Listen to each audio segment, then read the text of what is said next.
So basically, for all you guys who haven't already seen my other school video, in this video I'm going to be talking about the classroom economy that I have at my school, or had, because I don't go there anymore. Basically, it was, we had money, because it was an economy. Duh, Kathy, nice job. Okay, perfect analysis from me. So basically we had an economy, and it was, the cash we had was in increments of $50, aka $50 equals about 50 cents, if I were to say. So we had $50 bills, $100 bills, and $500 bills, and that was what we had. That was it. We didn't have any coins, nothing. It was just that cash, and you could get like coins and stuff that weren't in increments of 50, but only by things like interest. Because we also had banks. You could like put yourself in the bank, and then you would get 10% interest at the end of the month. We also, at the end of the month, every time, we would also pay rent, and basically we were paying rent for our desk. And it was said that if you didn't pay rent, you would have to go and have math in the principal's office, because this was a math thing. But that never happened. It just didn't happen. You just went into debt.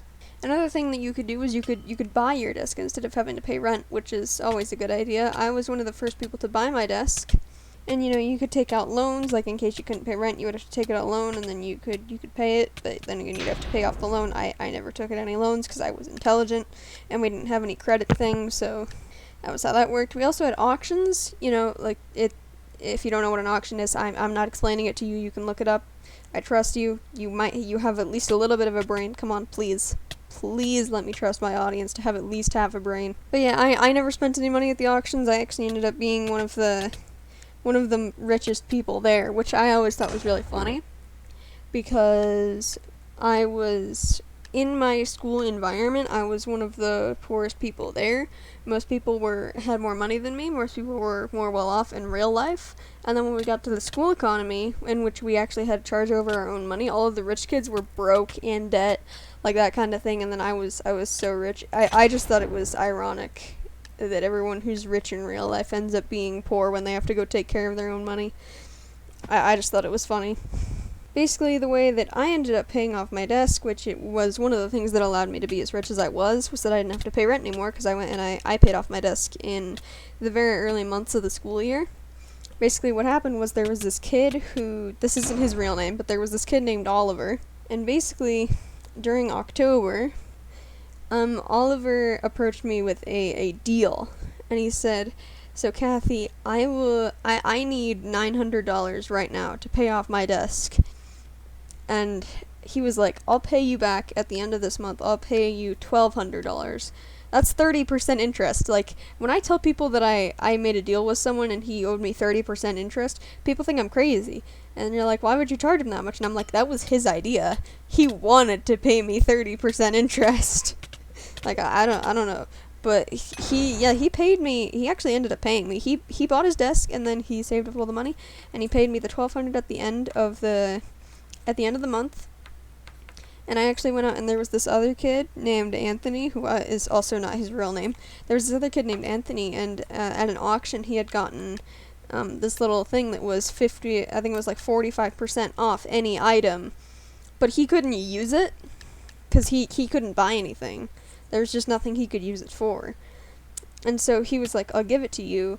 How much?" And then I paid him $500 for it, which is about the equivalent of $5.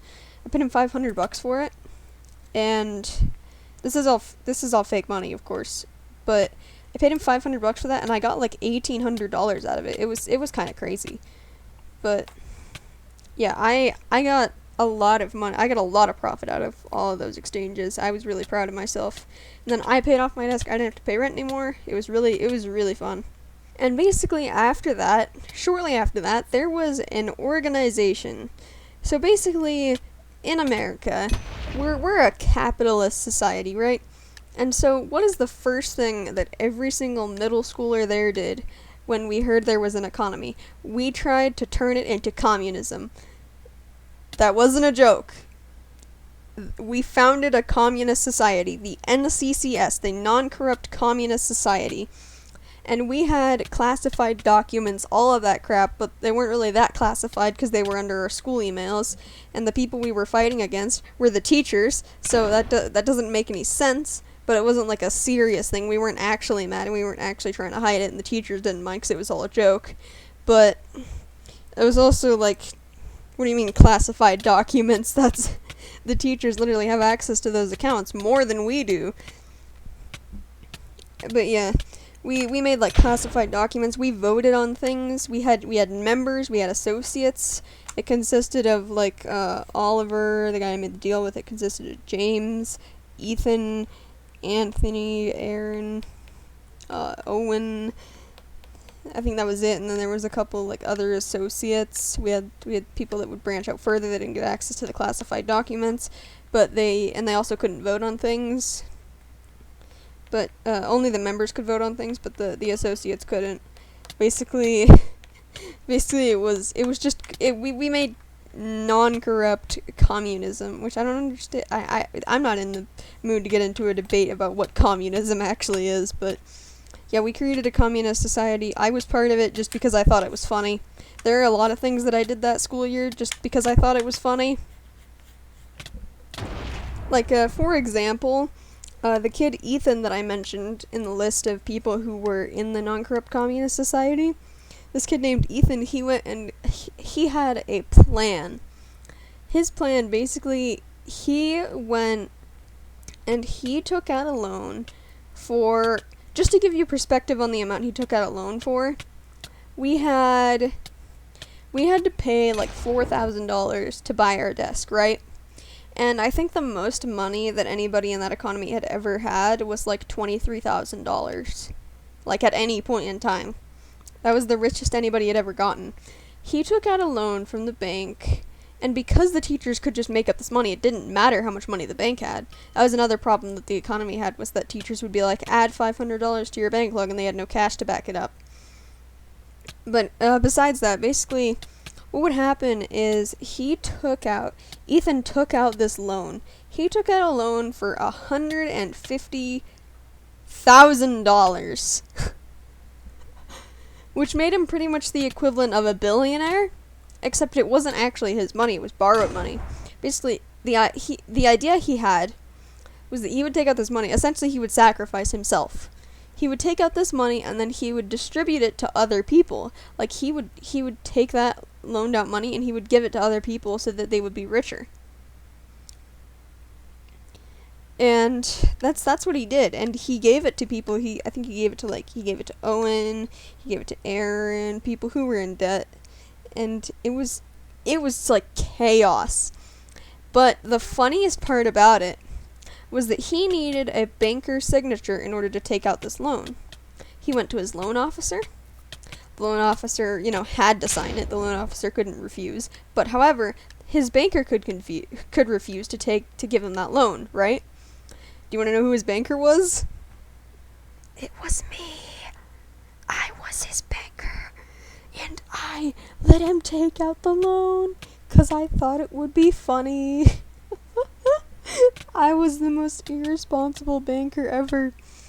But it was like nearing the end of the year, so there was nothing that the teacher could do, because like, what's she gonna do, fire me? Who's she gonna hire? She doesn't have plans to hire anybody yet.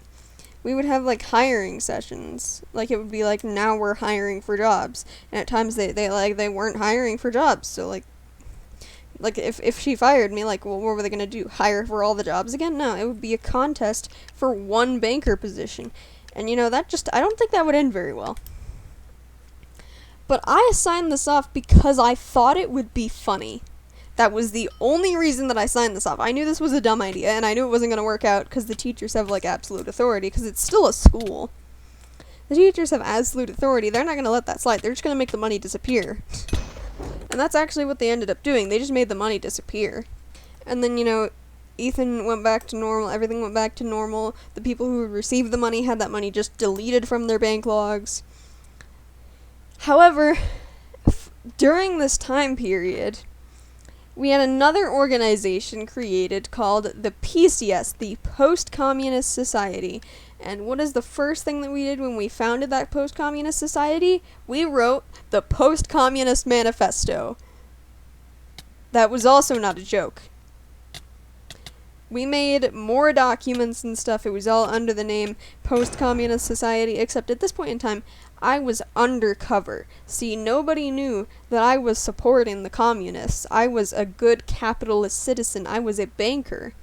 I was working for the teachers, but secretly I was working for the post-communist society. So on the document, it's got everyone's initials on it, where it has like a member listing, and then it has everyone's initials, and it has a little but under one of them it doesn't have my initials. It has this I think it has written Asclepius, which is it's a Greek person, which I wonder who I got that idea from. I'll let you guys speculate on that one. It's really a difficult one there. I mean, I play Minecraft. How hard can it be to guess where I got that from?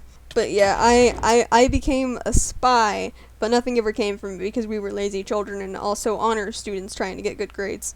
So basically, after all of that chaos, we had basically one day nearing the very end of the year, we were in Spanish class because we were forced to take Spanish class because it was a middle school. And we were in Spanish class, and suddenly the teacher was like, okay, we're going over to Mr. K's room. That's the math teacher. We're going over to Mr. K's room, and we were so confused. We went over there, and we were just told to bring our bank logs and a pencil, and so that's what I did. I brought that, and I walked in, and I looked around, and I looked at everything in that room, and I went, this is just a casino. Because that's exactly what it was. It was a casino. It was a gambling center. Literally, it wasn't even trying to hide it. It was like it was the 7th graders, because we were in 8th grade. And it was all the 7th graders. They had created little gambling games.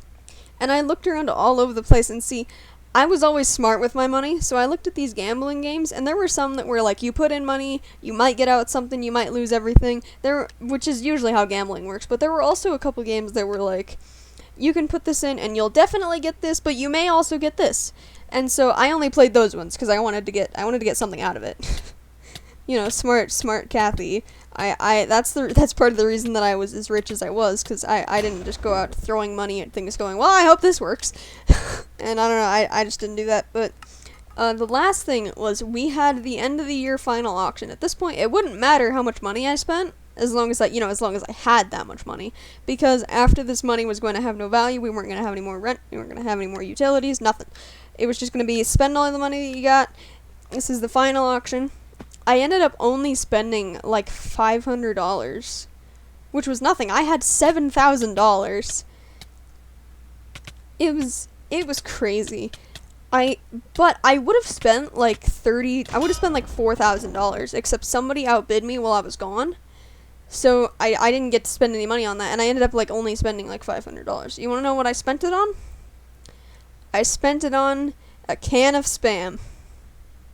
Anyway, guys, subscribe or something. I don't know. Go watch my other videos. Yada yada yada. Moving on. Okay, have a nice day.